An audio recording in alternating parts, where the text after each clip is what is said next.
Hey guys, it's Lindsay from the blog Repurpose and Upcycle, and today we're talking about adding stain over stain. Can you do it, and how do you do it?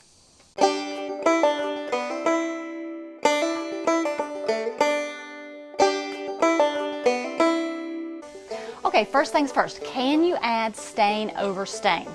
You absolutely can. There are just a few different tricks you need to know before you do it. Now, this is the piece of furniture that I'm working on. The big trick is, if you're going to put stain over stain, you've got to remove the top coat. This was heavily varnished. It had a lot of polyurethane. So yesterday, I stripped the layer of polyurethane off. Now you can see I still have a lot of stain on it. So I've stripped down to that layer of stain. And obviously some places it's stripped better than others. Like this looks a little more like the bare wood, and this is still stained.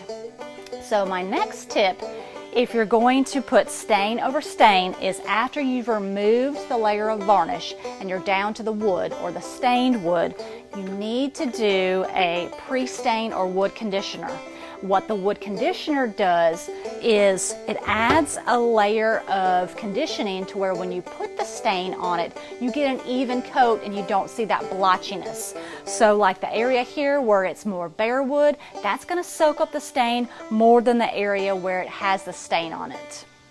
So once you've stripped the wood down to just the stain, once you've conditioned the wood, and by the way, conditioning the wood you don't have to do it, but if you don't condition the wood, it's going to be blotchy. And that's okay. If you're planning on adding a lot of layers of stain, you don't necessarily have to condition the wood. So once you've conditioned the wood, you're ready to roll. A few things you need is the stain you're going to use. You need gloves. You need a rag to wipe it off with, and you need something to apply the stain with. I'm using a foam brush. Okay, a few quick tips when applying stain over stain. It's best and it's easiest to apply a darker stain over a lighter stain. It used to be that you could not apply a light stain over a dark stain, but today there are a few products that allow you to add like a white antique stain over a dark stain. I will put all that information in a blog post, and I will link that blog post here with some of those options. I would still say the easiest way to put stain on top of stain is to go from a lighter stain to a darker stain, because stain is very forgiving. If you want to make it darker, you just add another coat. But in order to make it lighter, you've either got to strip it or you've got to sand it. Okay, let's get started. I am using, it's a Varathane carbon gray stain that I'm going to put over this darker oak looking stain. Okay, once you open it, stir it up real good, which I've already done.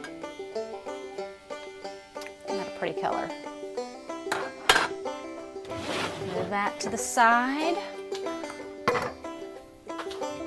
Grab your paintbrush, grab your foam brush, or you can apply it with a lint-free rag. Okay. Dip a little in there, and you always stain in the direction of the wood grain.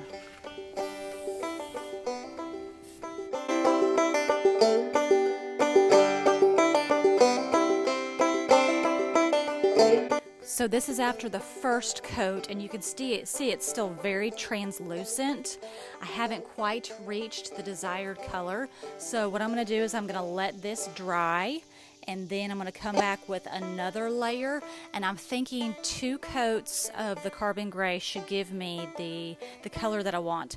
And by the way, you're probably wondering why don't I just paint it?